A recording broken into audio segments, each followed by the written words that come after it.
मरने के बाद क्या होता है? आत्मा कहाँ जाती है? क्या सच में कोई स्वर्ग और नरक है या ये सब सिर्फ मन का भ्रम है? आज हम जानेंगे गरुड़ पुराण और कुछ रहस्यमय घटनाओं के आधार पर मौत के बाद की सच्चाई।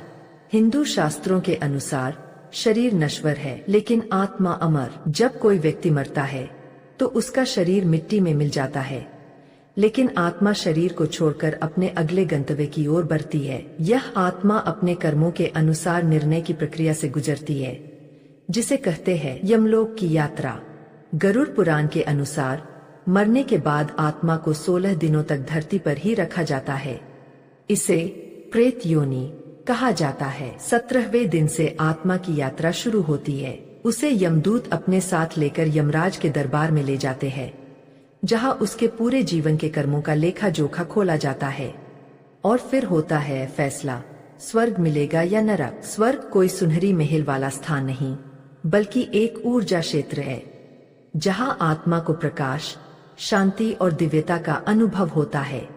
वहां न कोई दर्द होता है, न कोई भूख, न कोई लोभ। अच्छे कर्म जैसे सत्य बोलना, दान करना, सेवा करना, अहिंसा, ये सभी आत्मा को स्वर्ग की ओर ले जाते हैं।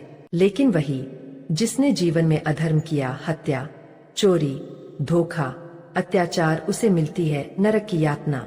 गरुड़ पुराण में 28 प्रकार के नरकों का वर्णन है, जैसे तामिश्र नरक, जहां आत्मा को अंधकार में कैद किया जाता है। कुंभीपाक नरक, जहां उबलते तेल में डाला जाता है। रौरव नरक, जहां दर्द का कोई अंत नहीं।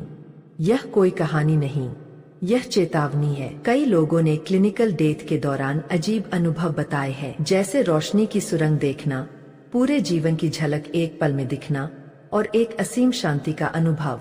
मृत्यु अंत नहीं है, बल्कि आत्मा की अगली यात्रा की शुरुआत है।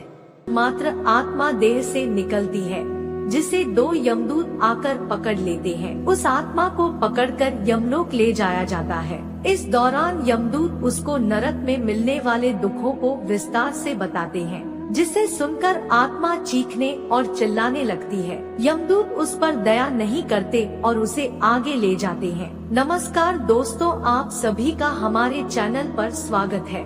ऐसी वीडियो देखने के लिए चैनल को सब्सक्राइब करें और वीडियो को लाइक करें। आत्मा को यमदूत अंधेरे रास्ते से यमलोक लेकर पहुंचते हैं। गरुड़ पुराण के अनुसार यमलोक का रास्ता 99,000 योजन होता है। यमदूत यहाँ सलाह देते हैं और यमराज की आज्ञा से जीवात्मा फिर से अपने घर आती है। जीवात्मा फिर से शरीर में प्रवेश करना चाहती है, लेकिन यमदूतों के बंधन से मुक्त नहीं हो पाती। वह भूख प्यास से तड़पती रहती है। उस जीवात्मा के पुत्र परिजन यदि पिंडदान नहीं करते हैं तो वह प्रेत बन जाती है और जंगलों और सुनसान जगह भटकती रहती है। इसलिए मृत्यु के बाद 10 दिन पिंडदान करने का विधान है। पिंडदान से मृत व्यक्ति को मोक्ष की प्राप्ति होती है। शव जलाने के बाद मृत देह से एक शरीर उत्पन्न होता है, जिसे जीवात्मा कहा जाता है। यमलोक में आत्मा को शुभ अशुभ फल भोगने पड़ते हैं। मृत्यु के बाद 12 दिन आत्मा वही भटकती रहती है।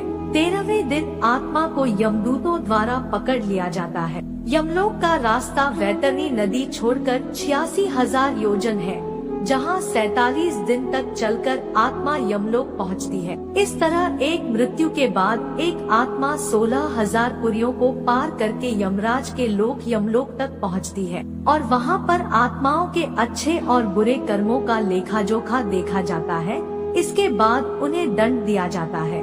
दोस्तों, हमारे द्वारा दी गई जानकारी कैसी लगी कमेंट करके जरूर बताएं। अगर चैनल पर नए हो तो चैनल को सब्सक्राइब करें और वीडियो को लाइक करें और हाँ, पूरा वीडियो देखने के लिए धन्यवाद।